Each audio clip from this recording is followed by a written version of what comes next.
Bonjour Loïc. Bonjour Virginie, bonjour à tous. On commence avec les cours d'empathie. L'expérimentation souhaitée par Gabriel Attal a officiellement commencé ce matin. Au moins un cours d'empathie par semaine dans près de 1100 écoles maternelles et primaires en métropole et en outre-mer à partir d'aujourd'hui.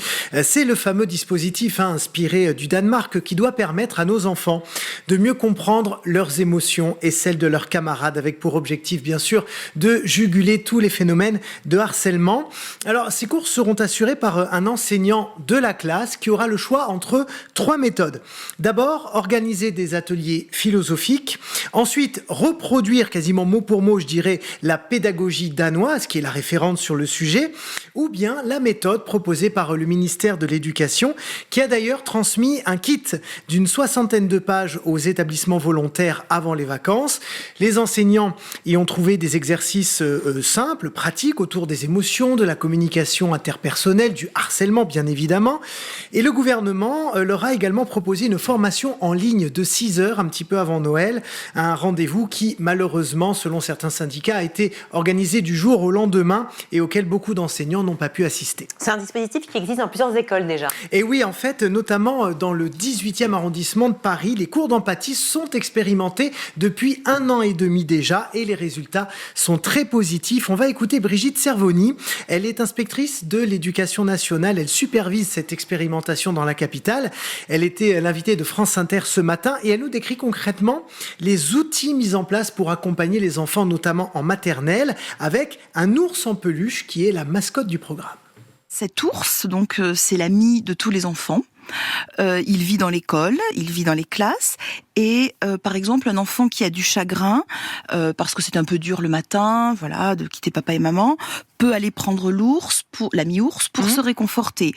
Ça peut être aussi un autre enfant qui va apporter l'ami ours à un enfant qui a du chagrin. Donc il montre à son camarade que il est là pour lui, qu'il a repéré qu'il était triste. Le travail autour des émotions, apprendre aux enfants à repérer leurs émotions, à les exprimer de façon constructive, communiquer de façon empathique, travailler le consentement aussi, le refus, voilà. Ce sont des choses que l'on fait à l'école. Mais là, ce sera vraiment généralisé, normalement à la prochaine rentrée de septembre. Et c'est mis en place tous les jours.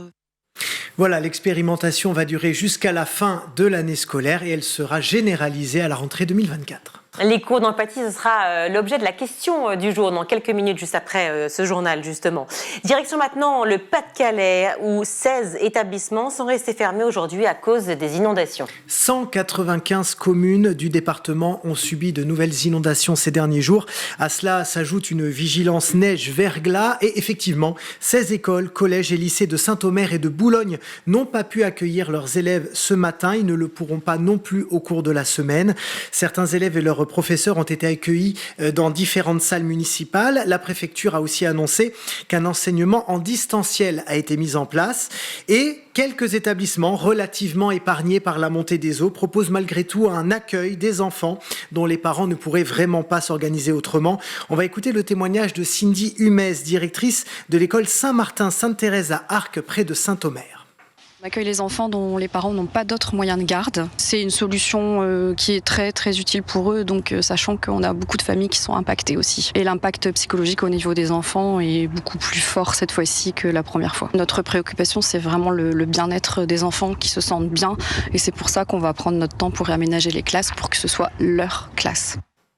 Sur France Info, ce matin, le sénateur du Nord, Franck Dersin, a précisé que 1500 élèves n'ont pas pu être transportés vers leurs établissements scolaires aujourd'hui et ça sera le cas aussi jusqu'à la fin de la semaine. Rappelons également que des milliers d'habitations n'ont toujours pas l'électricité ni le chauffage à l'heure où nous parlons et qu'il a fait aujourd'hui jusqu'à moins 10 degrés aujourd'hui dans certaines parties de cette région. Le Pas-de-Calais et le Nord sont également maintenus en vigilance orange crue. Dans l'actualité également, cet appel à manifester contre la loi immigration, ce sera le 21 janvier. 201 personnalités, artistes, hommes et femmes politiques, responsables syndicaux, associatifs et même religieux. Ils ont signé cet appel à la manifestation publié hier dans le journal L'Humanité. Ils demandent, au nom de la fraternité, au nom de l'entraide, à ce que cette loi ne soit pas promulguée. On va écouter Sophie Binet, secrétaire générale de la CGT sur RMC ce matin. L'humanité vis-à-vis de l'autre, oui, et puis l'attachement aux valeurs fondamentales de la République, puisque je rappelle que la loi remet en cause le droit du sol hérité de la Révolution française et de 1789. La loi remet en cause l'héritage du Conseil national de la résistance avec l'universalité des droits, contrairement à la préférence nationale qui fait son entrée avec cette loi. Et donc manifester le 21 janvier prochain, c'est montrer nos valeurs de solidarité, que la France, ça n'est pas ça en fait, que la France c'est la solidarité, la liberté, l'égalité, la fraternité, et qu'on ne se retrouve pas dans tous ces discours de haine, ces mises en opposition, ces discours violents que l'on subit depuis plusieurs mois.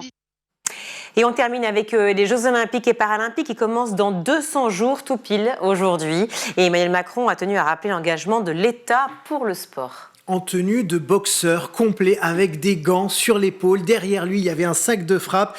Il a effectivement rappelé que le sport était la cause nationale en 2024. À l'école, beaucoup, mais aussi dans le quotidien de tout un chacun. Regardez. C'est dans 200 jours, ça commence maintenant. Alors pour ça, on a une grande cause nationale cette année, c'est le sport. Le sport à l'école, vous savez qu'on a mis les 30 minutes de sport obligatoires pour tout le primaire. On a mis plus de sport au collège. Et je vous invite tous à faire 30 minutes chaque jour au moins de sport. J'espère plus si vous le pouvez, mais au moins 30 minutes par jour. Parce que c'est bon pour la santé, parce que c'est bon pour plein de choses.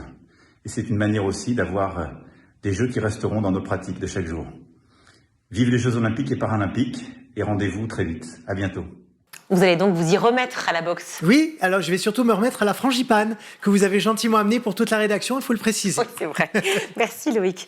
Nouveauté dans la lutte contre le harcèlement scolaire, fer de lance de Gabriel Attal. Le dispositif des cours d'empathie se met en place dans près de 1100 écoles maternelles et primaires en France dès aujourd'hui.